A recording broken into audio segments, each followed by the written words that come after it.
to yet another episode of Vinyl Tales, where we spin tales about vinyl.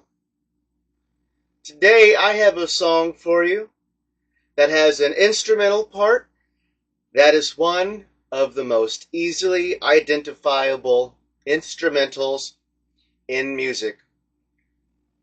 It's also a very well liked song, but its origins were shrouded in a bit of mystery for a little bit. It has also appeared everywhere, from covers that had mixed reviews to big names in games, TV, and radio. I have all the juice, so be sure to hang out with me till the end to hear all about it on today's episode of Vinyl Tales.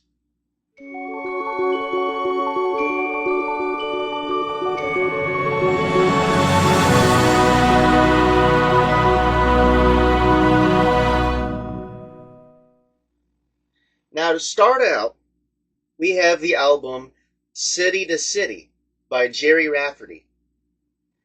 For most of you, you might recognize this album, or maybe there is one song in particular from this album that you know.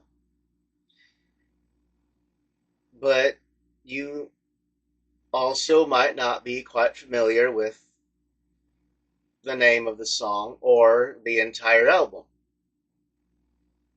But I'd be willing to bet there's something about this album that you recognize and know well. I say that because for a lot of people, this is probably the only thing that they know Jerry Rafferty for. But did you know that before this album, he was actually in 2 different bands?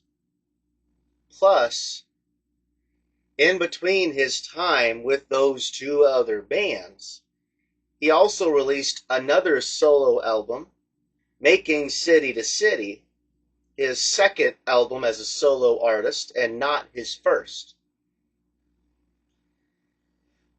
The reason that his time in music before this album isn't as well known about is because none of them did all that well. Jerry actually considered everything before this album to be nothing more but flop after flop. Now I'm thinking about doing an episode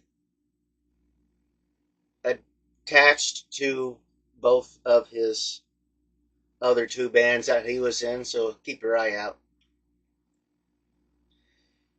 His first solo album that he released was back in 1972. But this one, City to City, wasn't released until January of 1978. The reason for this is because of one of his previous bands. In 1972, Jerry Rafferty and a friend of his created the band called Stealers Wheel. They released 3 albums in total, but they had poor performance in the public's eye, and by about 1975, shortly before the release of their 3rd and final album, Stealers Wheel broke up. They just kind of fell apart. Because of the short life of the band, this created a mess for Rafferty afterwards. He was still wrapped up in contracts related to this failed band, and now had to find a way out of them before he could release any other music. He ended up having to spend the next 3 years after the disband of his group Stealers Wheel in 1975 trying to deal with legal proceedings just to get out of his contracts. He lived in Scotland at the time, and he would have to travel back and forth between his home in Scotland and London in order to deal with things. Eventually, in 1978, he was finally freed up. And in January 1978, he was able to release another album. And City to City was finally available to the public. So even though this is his biggest and most popular album, what you may not know is that it isn't his first album. It also had a delay in release due to legal problems after the band that he was in for a short time between his two first and second solo albums broke up. But now let's get on to the one song off of this album that I'm sure everyone knows and recognizes the instant that it's played. Even if you just can't quite remember the name, you can still remember the tune. Released as the second single from Jerry Rafferty's second album, City to City, I have a song that everyone knows. Whether you know the name of the song or you just can't quite come up with that name, but when you hear the music play over the radio, you recognize it. Released as a single in February 1978, about a month after the album it's on came out, I've got the song Baker Street. This may be the only song of Rafferty's that you know, but as popular as it is, the record label originally didn't want to release it as a single. They actually wanted to use the title track to the album, City to City, as the lead single. And in September of 1977, that's what they did. They released it in the UK and a few select markets in Europe as the first single off of his new album. However, it didn't quite perform as well as they thought it would. Afterwards, Rafferty thought that the song Baker Street would be a better choice as a single, and so he tried to get the label to use it instead. But the label was against the idea. They said something that I myself have actually never heard, but they thought that the song was just too good for the public and didn't want to release it as a single. Personally, I've never heard of a record label calling a song too good. Really good, yeah, but too good to the point where they didn't want to release it at all. That's a first. Eventually, after Rafferty practically begged the label, they did release the song as a single. And for most countries in the world, it was the first one that they got. Nothing that he released before this album did very well. And he just considered it flop after flop. On top of that, even though he continued to release albums for years to come, by about 1980, the success of his music career that Baker Street had brought him was pretty much over. Back while he was trying to get out of his Steelers wheel contracts, he was traveling regularly from his home in Scotland to London where the lawyers were at. While in London, he often stayed with a friend of his. This friend had a home on a street called Baker Street. Part of the influence for the song came from that. Years later, Rafferty's daughter, Martha, said in an interview that back while he was traveling during the late 1970s, he was reading a book called The Outsider. This book explores the idea of alienation, creativity, and the longing to be connected with others. She actually suggested that he might have taken some inspiration for the song from that book written by Colin Wilson. Also, if you listen to the final verse of the song, it talks about it being a new day and the sun is shining bright.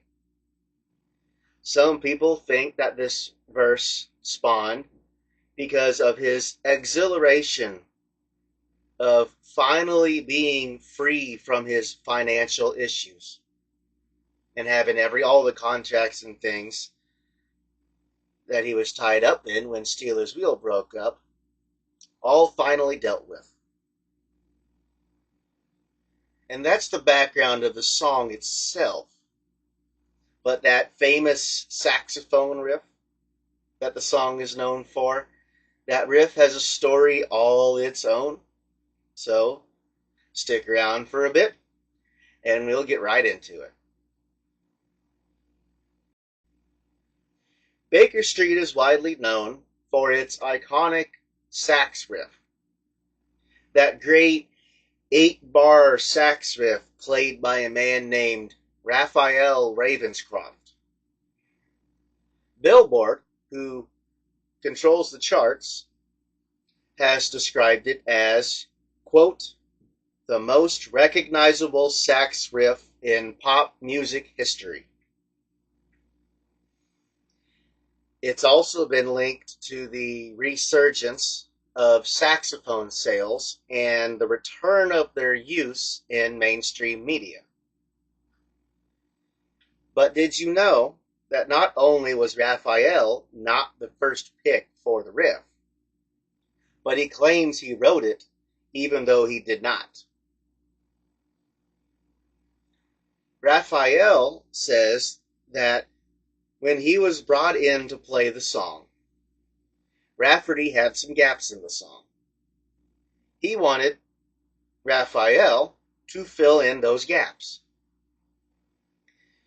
Raphael had come to record a soprano sax piece, but once he got there, he suggested that he use his alto sax instead. He then got it out and played an old blues riff, which Rafferty liked, and then had him record for the song. Now, according to not only Rafferty, but others who have since confirmed things and shown things, the riff was not written by the sax player who plays it on the song, but by Jerry Rafferty himself. The origins of the sax riff have a little bit cooler story than that. Back when Rafferty had originally made the song, he was writing the song. He wrote the riff as an instrumental part, but he didn't quite know what to do. He didn't know what to put there. At first, when he was recording the demo that he would later take to show the record label to get their opinion on it, when he was recording the demo, he originally played that instrumental on an electric guitar. They decided that the electric guitar version didn't sound all that great, and so they tried some other things instead. Eventually, the producer working on the album, named Hugh Murphy, suggested that they try the saxophone for that instrumental part. Rafferty liked that idea, and so originally he was going to get a man named Pete Zorn to come in and play the riff. But sadly, he turned out to be unavailable at the time, and so instead he asked Raphael Ravenscroft to come in and play the part. When Raphael showed up, Rafferty sang the instrumental to him, kind of show him what it was that he was asking him to do. He then pulled out his alto sax and played that legendary riff. Many years later, after the song had come out, later in an interview, Raphael said that the song actually irritated him. Apparently, when he played the riff in the studio to record the song, his sax was out of tune. It wasn't too bad, but he says that he was flattened by enough that it irritates him to hear it. As famous as the song and its sax riff are, the player, Raphael, was actually only paid £27 for his contribution to the song. As bad as that sounds for such a well-known song, it actually gets worse. The check that he was given as payment for his time bounced. He was given a bad check. And so, since the check bounced, he later took that useless payment, framed it, and hung the check on his solicitor's wall. The album, City to City, was eventually remastered in 2011. Because of all that controversy surrounding the history of the sax riff on Baker Street, they added something to this new remastered version of the album. Their goal was to hopefully quell the controversy about who originally created that sax riff. And so they included the original demo version of Baker Street as a bonus track. This is the original demo that does have the electric guitar playing the instrumental part instead of the saxophone. The addition of this demo as a bonus track put the debate to rest. But this song is so popular that it's made its way everywhere. From covers to influencing other instrumentals to video games and TV shows. Let's take a look at a few of them. You just might be surprised what we uncover. First, I'm going to start off with a little bit of a big one. The group Guns N' Roses is known for many great songs, one of which is the song Sweet Child of Mine. In this song, the guitarist of the group, who was known as Slash, plays a guitar solo that is, like Baker Street, also very easily recognized. What you probably didn't know, however, is according to Slash himself, that guitar solo he plays in Sweet Child of Mine was actually influenced by Baker Street. Something else, if you're ever playing GTA 5 and you happen to be listening to that in-game radio, if you have it set to the rock station, you can actually hear Baker Street played over that in-game radio. It also appears on The Simpsons on Season 9, Episode 4, called Lisa's Sax. There's a scene where her saxophone has been crushed, and she just got a new one. And so she goes and she plays that sax riff just briefly. But Lisa Simpson goes and plays that sax riff on her saxophone before the music switches to Rafferty's version. In 1998, the Foo Fighters, if you remember them, released a cover of this song themselves. They replaced the saxophone with an electric guitar, which is the same instrument that Rafferty had originally used in his demo, before they decided it just didn't quite sound right, and so they later changed it to the saxophone. In 1998, the Foo Fighters released a cover using that original instrument, the electric guitar, for the riff. In 1992, a UK group called Undercover also covered the song. They changed it slightly to make it more of a dance style type of song. If you look it up, the genre that it's actually classified as is rave music, but it's early 90s style of rave music. It's not quite the same as what we're all familiar with now.